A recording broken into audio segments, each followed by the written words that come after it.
The lawyer's voice faded to a dull echo as Emma clutched the deed to a dilapidated barn while her half-brother Richard smirked from across the mahogany table, having just secured their father's mansion, investment portfolio, and company. She had no idea that beneath the rotting structure sat a hidden cabin containing the truth, one that would expose a conspiracy worth killing for and turn her worthless inheritance into the most dangerous piece of property in the county. Is this some kind of joke? Emma's voice cracked as she stared at the yellowed deed. The family attorney, Mr. Pembroke, adjusted his glasses and avoided her gaze. I'm afraid not, Miss Hartley. Your father was quite specific. The north property with the old barn goes to you, while the remainder of the estate passes to Richard. He cleared his throat. The cash bequest of $5,000 should help with renovations. Richard leaned back, his Italian suit catching the light from the office window. Dad always did have a sentimental streak. That old barn was where you used to play as a kid, wasn't it, Em? Before you decided his parenting wasn't good enough for you. His smile never reached his eyes. Consider it a token of reconciliation. From beyond the grave. Emma felt her cheeks burn. She'd stayed away after her mother died. Yes. But not because of some teenage tantrum as Richard implied. She'd left because her father had changed, become cold, secretive, as if he couldn't bear to look at her without seeing her mother's face. I don't understand, Emma said. Dad built that company from nothing. He always said. Her voice trailed off. He always said hard work builds the strongest foundations, Richard finished, a smirk playing at his lips. But let's be honest, Emma. You haven't been part of this family for years. Did you really expect an equal share? He stood, buttoning his jacket. I need to get back to the office. The transition of leadership won't happen on its own. Mr. Pembroke shifted uncomfortably. There is one more matter. Your father left this for you, Emma. He handed her a small brass key, worn and tarnished. He said you'd know when to use it. Emma stared at the key, confusion mingling with grief. She didn't recognize it at all. 3 days later, Emma's aging Honda struggled up the rutted dirt road leading to her inheritance. Rain pelted the windshield as storm clouds gathered over the mountain ridge, casting the afternoon in premature darkness. Her bank account held less than $2,000 after paying off her credit card debt. The $5,000 from her father would buy her time, but not much. She rounded the final bend and saw it. The barn, a dark silhouette against the stormy sky. Larger than she remembered from childhood, its weathered planks sagged beneath decades of neglect.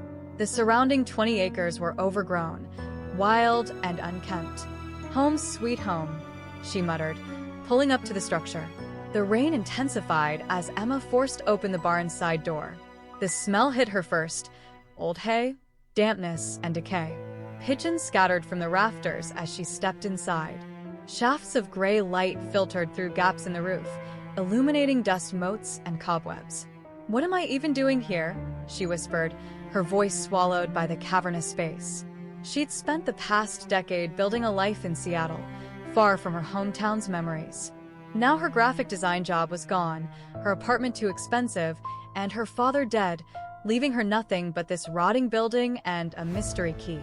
Emma spent that first night in her car, rain drumming on the roof as she drifted between restless sleep and anxious planning. Morning brought no relief, just the harsh reality of her situation under clearer skies. The nearest town, Millridge, was 12 miles away. She drove there for supplies, cleaning tools, a camping lantern, and groceries that wouldn't spoil.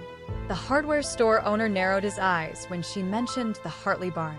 Robert Hartley's daughter? Thought you'd left for good. He counted her change slowly. That land's been empty for years. Not much use to anyone. It's mine now, Emma said, trying to sound more confident than she felt. Better you than your brother, the man muttered. Never did trust that smile of his. Back at the barn, Emma began the overwhelming task of cleaning. She cleared debris, swept decades of dust, and secured a tarp over the leakiest part of the roof. By nightfall, she'd cleared enough space for a camping tent inside the main structure. It wasn't comfortable, but it was shelter.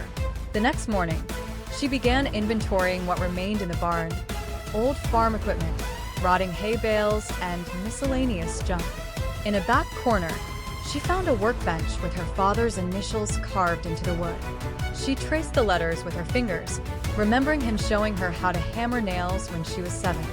"Hard work builds the strongest foundations," she murmured, recalling his favorite phrase. On the 3rd day, a truck pulled into the driveway. Emma tensed, wondering if Richard had sent someone to check on her. Instead, a man in his 40s with weathered features and paint-splattered jeans approached. "Marcus Webb," he said, extending his hand. "I do contracting work around here. Heard someone was finally fixing up old Robert's barn." Emma shook his hand warily. "Emma Hartley. News travels fast." Marcus shrugged. "Small town." "Your dad hired me for odd jobs over the years." He glanced at the barn. "That roof needs serious work before the next storm. I could give you a fair quote." Emma laughed hollowly. "I appreciate it, but I can barely afford groceries right now." Marcus studied her for a moment. "Tell you what, I've got leftover materials from another job. I could patch the worst spots, show you how to handle the rest. Your dad did me a few favors back in the day." Emma wanted to refuse, but the kindness in his eyes, the first she'd encountered since returning, weakened her resolve. "Why would you help me?" "Not everyone in town shares your brother's view of things," was all he said. With Marcus's help, the barn became marginally more habitable. He showed her how to identify structural issues, taught her basic repairs, and even helped clear the overgrown path to the property entrance. "Your dad used to talk about this place," Marcus mentioned one afternoon as they worked. "Said it was special land, different from his other properties." "He had enough of those," Emma replied, hammering a loose board. "Richard got everything else." Marcus gave her a curious look. "You don't know, do you?" "Know what?" "Your father sold off most of his properties in the last few years. Big development deals. This was one of the few parcels he kept." Emma paused. "That doesn't make sense. The company was expanding," Richard said. A sudden crash interrupted her as part of the barn floor gave way beneath a stack of old crates. Both jumped back as dust billowed upward. "You okay?" Marcus asked, helping her up. Emma nodded, peering at the new hole in the floor. "It looks like there's something under there." The floor had collapsed into darkness, not dirt as expected, but what appeared to be another level below. Marcus shone his flashlight into the opening, revealing wooden planks about 8 feet down. "That's not normal," he said. "Barns don't have basements, especially not finished ones." Emma felt a chill. "Help me move more of these boards." They worked carefully, widening the opening until they could see it clearly. A hidden chamber beneath the barn, intentionally concealed by the false floor. A crude ladder was attached to one wall. "I'm going down there," Emma said, already moving toward the ladder. "Wait, let me check if it's safe first." Marcus descended carefully, testing each rung. Emma followed, heart pounding. At the bottom, they found themselves in a narrow passage leading to a door, solid wood with a brass lock. The key. Her father's key. Emma pulled it from her pocket with trembling fingers. It slid into the lock perfectly, turning with a heavy click. The door swung open to reveal not just a room, but a fully furnished cabin beneath the barn. A hidden bunker built into the hillside, invisible from the outside world. Unlike the decaying structure above, this space was clean, dry, and eerily preserved. A small living area with a desk, bookshelves, and a camp bed. A kitchenette with canned supplies. And most importantly, file cabinets and a safe built into the wall. "Your dad was preparing for something," Marcus whispered.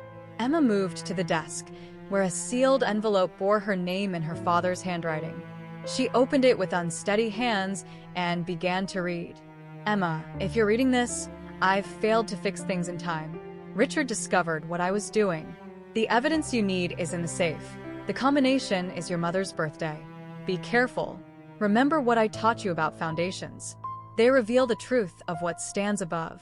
I'm sorry for pushing you away. It was to protect you. Trust Marcus if he's still around. He knows parts of it. Dad." Emma looked up, stunned. "You knew about this place?" Marcus shook his head. "Not this exactly. But I knew your father was investigating something involving Richard and the development deals. He hired me to inspect properties, look for irregularities in the construction." I found evidence of cut corners, falsified permits. The safe, Emma said, moving toward it. She entered her mother's birth date, May 22nd, 71. The door swung open. Inside were financial records, property deeds, USB drives, and photographs. As Emma spread them across the desk, a horrifying picture emerged. Richard had been systematically defrauding not just their father, but dozens of landowners, falsifying environmental reports, bribing officials, using substandard materials while pocketing the difference. The development projects were built on literal shaky ground, foundation issues that would eventually lead to structural failure. My God, Marcus breathed, examining the evidence. These developments, there are families living in these homes. They could collapse. Among the papers was a medical report, her father's blood tests showing elevated levels of arsenic over months. Not enough to kill quickly, but enough to weaken, to confuse. Richard had been poisoning him slowly while taking control of the company. He killed Dad, Emma whispered, rage replacing shock. He's been planning this for years. A final document caught her eye, a real will, notarized just 2 months before her father's death, leaving the company equally to both children and establishing a trust to compensate the defrauded property owners. A will that had never been presented. This changes everything, Emma said, gathering the crucial documents. We need to get these to the authorities. They heard it then, the crunch of tires on gravel outside. Through a narrow ventilation pipe that served as a periscope, Emma saw Richard's black SUV pulling up. He wasn't alone. He knows, Emma whispered. Someone must have seen us and called him. Marcus checked his phone. No signal down here. We need to get out. There's another exit, Emma said, spotting a narrow tunnel at the back of the bunker. Dad would have built a way out. They gathered the evidence and fled through the tunnel as footsteps pounded overhead. The passage climbed gradually upward, eventually emerging behind a false rock face 100 yards from the barn. From their hidden position, they watched Richard and 2 men searching the barn. We need to get to Sheriff Harris, Marcus said. He's not in Richard's pocket. You go, Emma said, an idea forming. Take the most important documents. I need to get the rest of the evidence. That's too dangerous. Richard will destroy everything if he finds it. I need to secure the digital evidence, too. She handed him the damning documents. My father's voice deserves to be heard. Marcus reluctantly agreed, taking his truck on a back road while Emma circled through the woods. She watched as Richard found the hidden room, his rage visible even from a distance as he ordered his men to search for the safe contents. Emma waited until dark, when only Richard remained, still searching the bunker. She slipped back through the tunnel, retrieving a second set of files her father had hidden behind a loose wall panel. Insurance against discovery. As she turned to leave, the light from her phone illuminated Richard standing in the doorway. I wondered when you'd come back, he said, his voice eerily calm. Always the sentimental one. It's over, Richard, Emma said, clutching the evidence. I know what you did to Dad, to all those families. What I did, Richard laughed. I saved the company while he wasted resources on this paranoid bunker. He was losing his mind at the end, seeing conspiracies everywhere. The arsenic in his system wasn't a conspiracy. Richard's smile faltered slightly. You can't prove anything. The blood tests, the real will, the fraudulent permits. It's all being delivered to Sheriff Harris right now. Dad documented everything. Richard's composed facade cracked. You think anyone will believe you? I own this town. He lunged forward, grabbing for the files. Emma darted sideways, but in the struggle, her lantern crashed to the floor. The kerosene spilled, flames licking rapidly across the wooden planks. Fire blocked the main exit within seconds. Look what you've done, Richard shouted, panic replacing anger as smoke filled the small space. This way, Emma said, moving toward the tunnel. We can both get out. Richard hesitated, eyeing the burning evidence, then followed her.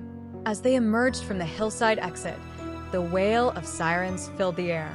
Sheriff Harris's cruiser pulled up, followed by Marcus and 2 state police vehicles. Emma Hartley, the sheriff called. We received some concerning evidence about your brother. Richard bolted toward the woods, but was quickly tackled by a deputy. As he was handcuffed, his veneer of sophistication crumbled entirely. "She's lying. That evidence is fake," he shouted. Emma watched silently as her brother was placed in a police car, his threats fading behind closed doors. The barn burned in the background, but the hidden bunker, built with her father's characteristic thoroughness, remained largely intact beneath the ground. In the following weeks, the truth emerged in full. Richard was charged with fraud, embezzlement, and the suspicious death of their father. The development projects were halted pending structural reviews. The real will was validated, returning control of the company to Emma and establishing the victim compensation fund her father had intended. 6 months later, Emma stood on the cleared property, watching as workers broke ground on a new structure, a modern, sustainable home built beside a memorial garden for her father. Marcus approached, blueprints in hand. "The foundation inspection passed with flying colors," he said with a smile. "Your dad would be proud." Emma looked at the brass key she now wore on a chain around her neck. "He always said hard work builds the strongest foundations. I never realized he was leaving me clues all along." "What happens with the company now?" Emma gazed across the property that had seemed so worthless on that rainy day months ago. "We make it right. Rebuild the damaged homes. Honor the original vision." She smiled. Dad's legacy wasn't just buildings, it was integrity. As the sun set over her inheritance, no longer a worthless barn but the cornerstone of a new beginning, Emma finally understood what her father had tried to protect all along. If you enjoyed this story of justice and hidden truths, hit the like button and subscribe for more suspenseful tales of inheritance and family secrets. Share with someone who appreciates a good twist, and tell me in the comments, what would you do if you discovered a hidden room beneath the property you inherited?